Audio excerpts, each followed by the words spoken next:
시작하도록 하겠습니다. 저는 어렸을 적 풍요로운 집안에서 자랐어요. 아버지는 나름 유명한 사업을 하셨고 어머니는 집에 계셨죠. 아버지의 사업 덕분에 저희 집은 가사도우미와 기사님이 계시는 집이었고 한 번도 부족함이라는 걸 느껴본 적이 없습니다. 저는 평생 이렇게 살 줄 알았고 제 인생의 가난은 절대 존재하지 않을 줄 알았어요. 그런데 그건 저의 착각이었습니다. 저는 아버지가 운영하시는 기업에 회사를 다니고 있어요. 나중에 제가 경영을 하게 된다면 기초부터 배워야 한다는 아버지의 말을 따라 신입사원 일부터 차근차근 하고 있었습니다. 그 당시 제가 20대 후반이었는데 일도 나름 적성에 잘 맞았고 근무 환경도 좋아서 경영에 대한 긍정적인 생각을 가지고 있었죠. 언젠간 제가 경영을 하게 된다면 아버지같이 하고 싶었고 항상 아버지는 저에게 존경의 대상이었어요. 그리고 저는 그때 남자친구가 있었습니다. 부모님의 소개로 처음 만난 남자친구였어요. 남자친구의 부모님도 사업을 하시는데 저희 부모님과 돈독한 사이입니다. 그렇다 보니 자연스레 만나는 일도 잦았고 저희는 그 과정에서 연인 사이가 된 것이죠. 알고 지낸 지 오래된 사이라 미래를 함께하는 상상도 많이 해봤고 부모님들도 얼른 사돈 맺고 싶다는 말도 장난스레 했기에 저와 남자친구는 결혼에 대한 생각을 하고 있었습니다. 집안도 잘 맞고 서로 생각하는 가치관도 비슷하니 이런 짝은 어디서도 못 만날 줄 알았죠. 그리고 특히 남자친구네 부모님께서 저를 너무 좋아해 주셨습니다. 저를 벌써부터 며느리라고 하시며 남자친구네 가족 행사에도 늘 저를 참석하게 해주셨어요. 그리고 그 집안에 딸이 없어서 저를 딸로 여겨주시며 저를 살뜰히 챙겨주셨죠.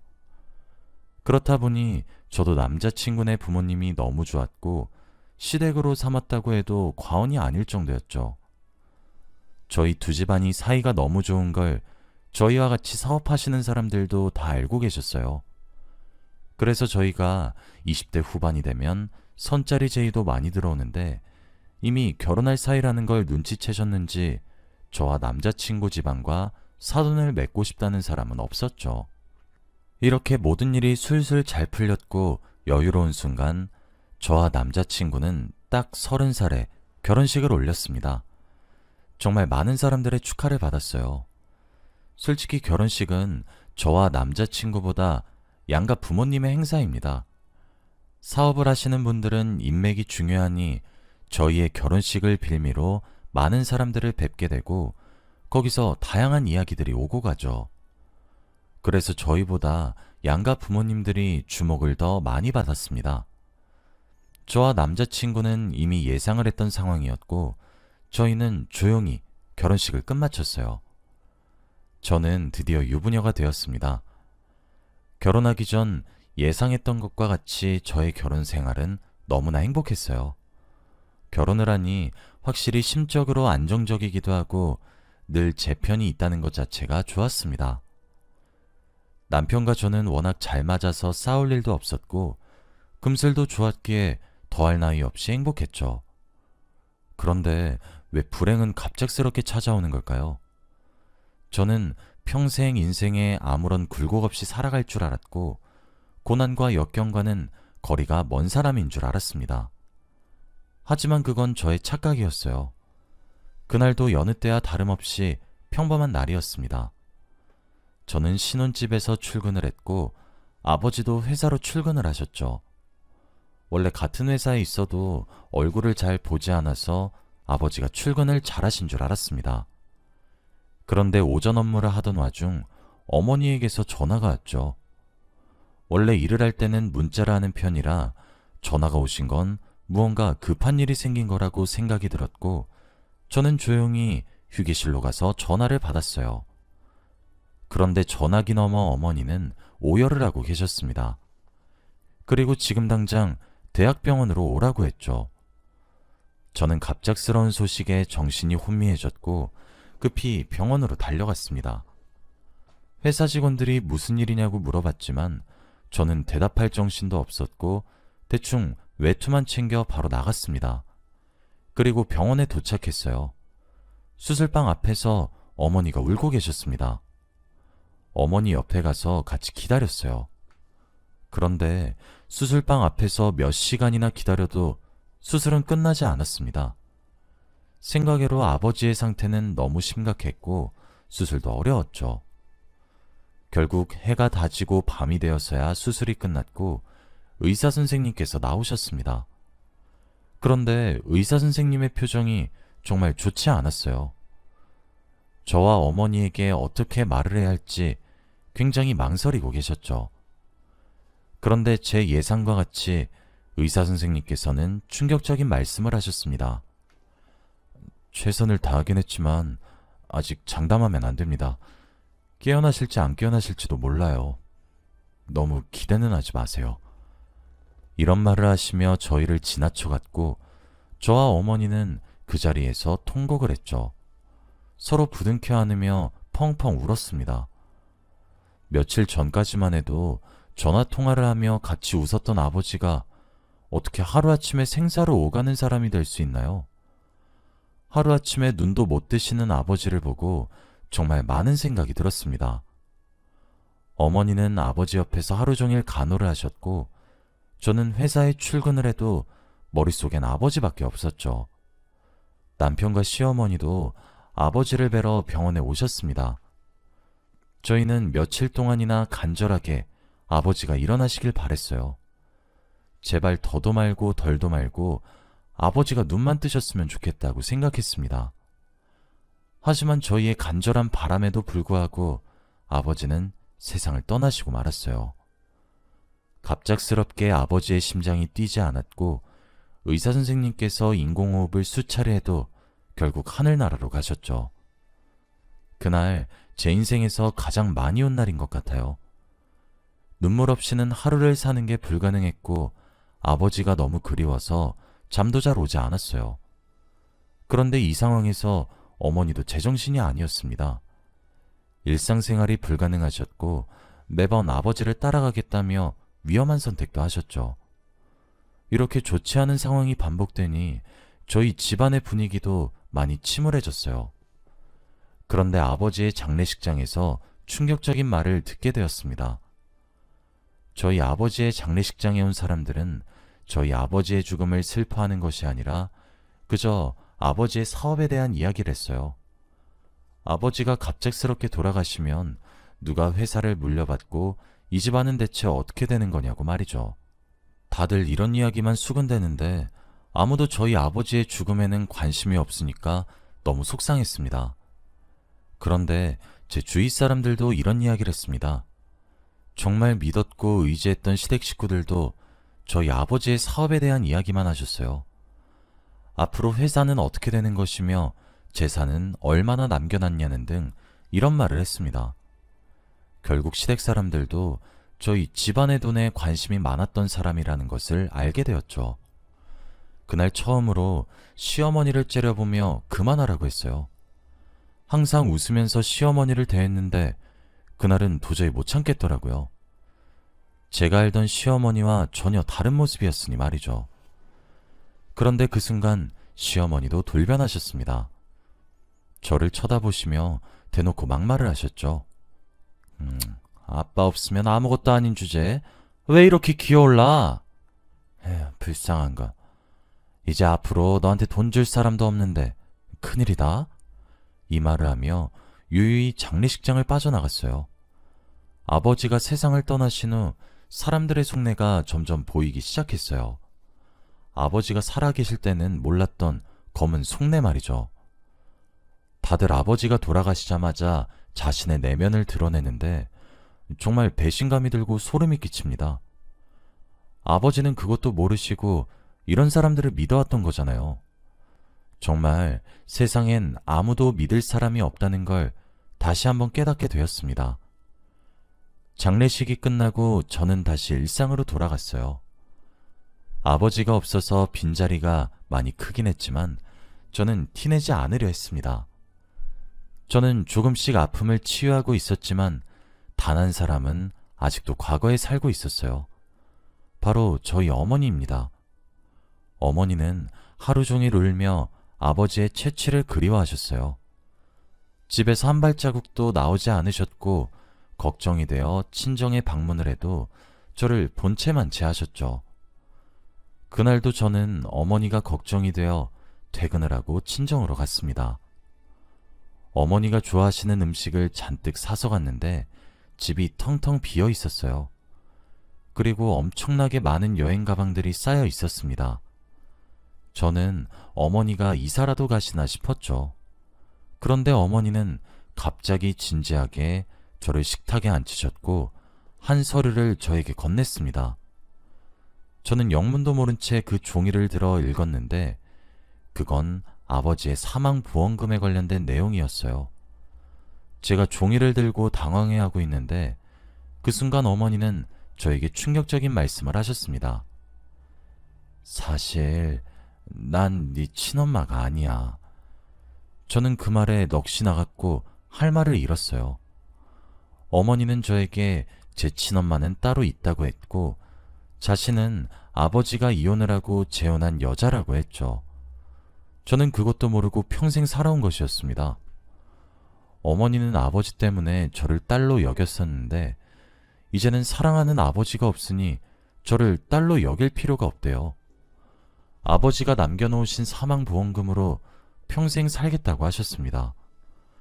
대체 이게 무슨 상황인지 도저히 납득이 되지 않았어요. 어떻게 저에게 이런 일이 일어날 수 있나요? 30년이 넘도록 친엄마라고 믿었던 사람이 알고 보니 남이라뇨.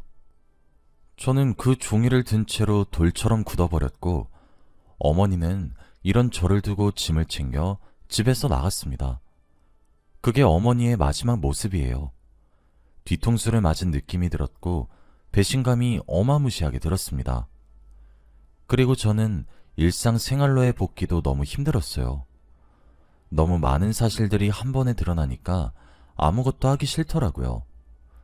도대체 왜 이런 비밀들을 저한테 한 번이라도 말해주지 않았는지 모든 게 다 원망스러웠습니다.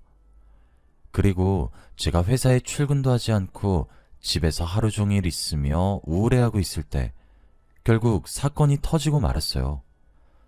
제가 회사에 너무 무관심했던 탓이었는지 결국 아버지의 사업이 망하고 말았습니다. 아버지에 대한 이상한 헛소문도 퍼져서 걷잡을 수도 없었고 결국 직원들도 하나둘씩 떠나서 회사의 주가도 많이 하락했어요. 그래서 결국 아버지가 힘겹게 일군 회사는 문을 닫게 되었습니다. 아버지가 남겨놓은 재산을 다 털어도 빚을 갚기에는 역부족이었어요. 그리고 그 빚은 자연스럽게 저한테 왔습니다. 저는 한순간에 길바닥에 나앉게 되었어요. 불과 몇 달 전까지만 해도 남이 운전해주는 차를 타고 남이 해주는 밥을 먹었는데 이렇게 하루아침에 저는 컵라면 하나 사 먹을 돈도 없는 사람이 되고 말았습니다. 이 현실이 너무 절망적이었어요. 제발 꿈이길 간절히 바라며 매일 밤 잠에 들었고 다음날 눈을 떠도 똑같은 상황에 너무 슬펐죠. 그런데 이런 저를 시댁에서 가만히 내버려뒀겠나요?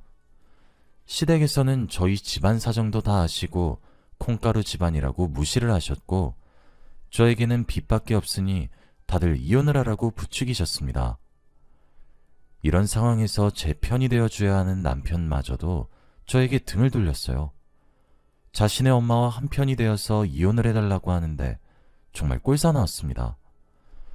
제가 빚으로 자신들한테 피해를 줄까봐 저를 하루라도 빨리 떨쳐내려고 했고 저는 물러서지 않았어요. 절대 이혼을 해주지 않으려고 했습니다. 그런데 그게 저의 잘못된 선택이었죠. 저는 그저 빚쟁이인 가난한 서민에 불과했지만 시어머니네 사업은 승승장구를 해서 저와 빈부격차가 많이 나는 사람이었어요. 그런데 이런 저를 떼내기 위해 경찰에 신고했습니다. 경찰들도 시어머니에게 몇 푼 받았는지 그 말을 철석같이 믿어서는 저에게 영장을 내밀더라고요. 제가 시어머니를 폭행을 했다느니 제 빚이 다 도박을 해서 생겼다느니 등등 말도 안 되는 말이었습니다. 그런데 제가 100번 아니라고 해도 누가 제 말을 믿어주겠나요? 이미 시어머니의 중심으로 돌아가고 있었고 저 같은 서민들의 이야기는 들어주지 않았습니다. 결국 저는 시어머니의 소나기에서 쥐락펴락 당하고 있었고 결국 감옥에 들어가게 되었죠. 말도 안 되는 죄명들이 나열을 하는데 한 번도 저질러 본 적이 없는 것들이라 헛웃음이 나더라고요. 이렇게 해서라도 저를 떼어놓으려는 시어머니를 보고 정말 소름이 끼쳤습니다. 결국 저를 누명을 씌워서 감옥에 보냈고 저는 한순간에 범죄자가 되었어요. 불행 중 다행인 건지 저는 감옥에 1년 반만 있으면 되었습니다. 그곳에서 정말 힘들었어요. 또 어떻게 소문이 났는지 제가 한 기업의 딸이었다는 것이 퍼져서 많은 괴롭힘도 당했습니다. 사람들의 눈도 못 마주쳤고 잔뜩 겁에 질린 채로 버텼던 것 같아요. 나가면 시댁 사람들한테 복수하겠다는 생각을 하며 이를 갈았습니다. 그리고 그 지옥 같던 1년 반이 끝났어요. 해방감은 말로 표현할 수도 없었고 제가 저지르지도 않은 죄 때문에 1년 반을 낭비했다는 것이 너무 분했습니다. 그리고 저는 교도소에서 나가 맑은 공기를 쭉 들이키는데 제 앞에 누군가 있었어요. 그 사람은 자신의 차에 기대어 손에 두부를 든 채로 저를 쳐다봤죠. 그리고 저에게 이리로 오라는 손짓을 했습니다. 저는 영문도 모른 채 그 여자 앞으로 갔어요. 그 여자는 나이가 60은 되어 보였는데 나이에 비해 굉장히 세련되고 우아했습니다. 비싼 스포츠카를 타고 선글라스를 낀 채로 있었거든요. 제가 그 여자 앞으로 가니 두부를 건네며 말을 했습니다. 안녕, 난 너의 친엄마야. 저는 말문이 턱 막혔어요. 살면서 한 번쯤은 찾아뵈어야겠다고 생각했는데 이렇게 저를 찾아와 주다뇨. 정말 말이 나오지 않았고 너무 당황스러웠습니다. 그런데 제 친엄마라는 사람도 제가 놀란 걸 느꼈는지 조심스레 선글라스를 벗더라고요.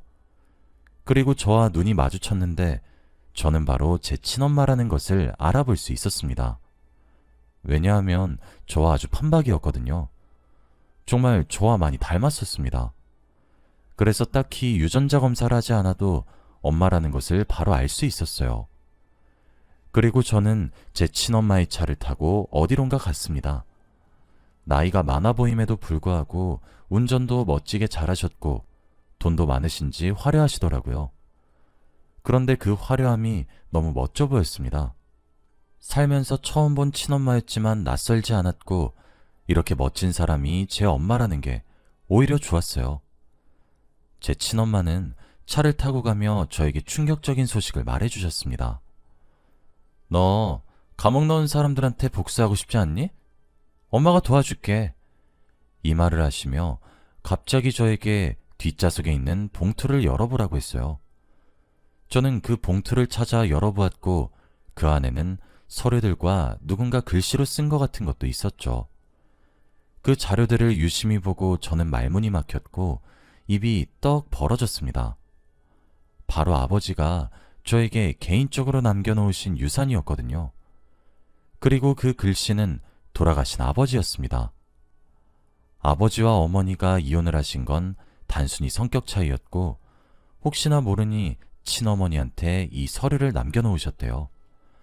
만약 아버지가 돌아가시면 이 모든 걸 다 저에게 상속을 하라고 말이죠. 어머니도 자기 딸이 상속받으면 좋으니 지금까지 그걸 가지고 계셨답니다. 그리고 어머니는 제가 상속받을 유산을 탐낸 만큼 돈이 부족하신 것도 아니었고요. 아무튼 저는 이 자료들을 보고 충격을 받았는데 더 놀라운 건 따로 있었습니다. 바로 아버지가 저에게 남겨놓은 재산의 금액이었죠. 저는 끝없이 쓰여져 있는 숫자들에 넋을 잃었습니다. 그리고 그 돈은 자그마치 100억이었어요. 아버지는 돌아가시기 전 사업이 한창 잘 될 때 친어머니께 100억을 맡겨두셨대요. 혹시라도 사업이 망하거나 자신이 죽으면 그 돈을 저에게 주라고 말이죠. 그런데 친어머니가 뒤늦게 아버지의 사망 소식을 알고 저를 찾아가니 이미 저는 감옥에 가고 없었답니다. 그래서 이제서야 준다며 미안하다고 하시더라고요. 저는 출소하기 전까지만 해도 앞으로 어떻게 먹고 살아야 하며 빚은 어떻게 갚아야 할지 걱정했는데 이런 기적이 저에게 일어났습니다. 친어머니는 저의 복수에 도와준다고 했고 저는 앞으로 저를 감옥에 넣은 사람들에게 복수할 걱정만 하라고 했어요. 어머니도 이혼을 하고 아버지에게 받은 위자료가 상당했는데 거기다가 주식 투자도 잘하셔서 계속 돈이 부풀어 오르고 있다고 하셨어요. 그래서 이렇게 나이에 비해 젊게 사신 거였습니다. 저는 어머니와 함께 어떻게 복수할지 고민을 했어요. 그런데 어머니께서 저에게 재밌는 제안을 하나 하셨습니다. 바로 전 시댁에서 운영하는 기업의 최대 주주가 되는 것이었죠. 어머니의 계획을 듣기만 해도 벌써 신이 났고 바로 추진했습니다. 저희는 전 시댁 회사의 주식을 대량으로 사서 그 기업의 최대 주주가 되었죠. 당연히 저희가 최대 주주가 되어서인지 얼마 안 지나 그쪽에서 먼저 연락이 오더라고요. 제가 산 거라고는 꿈에도 모르는지 직접 메일로 연락이 와 만나 뵙고 싶다고 했고 저도 승낙했죠. 저는 그날이 되기까지 기다렸습니다.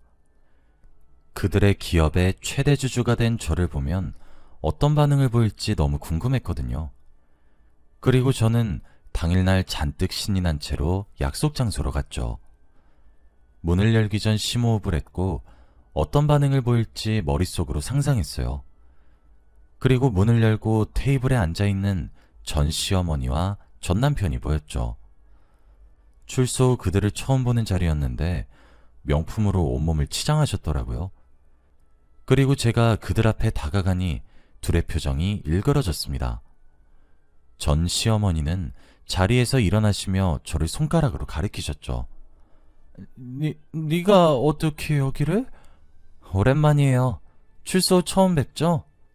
저는 그들 앞에 있는 의자에 앉았고 다리를 꼬고 팔짱을 낀 채로 그들을 쳐다봤습니다.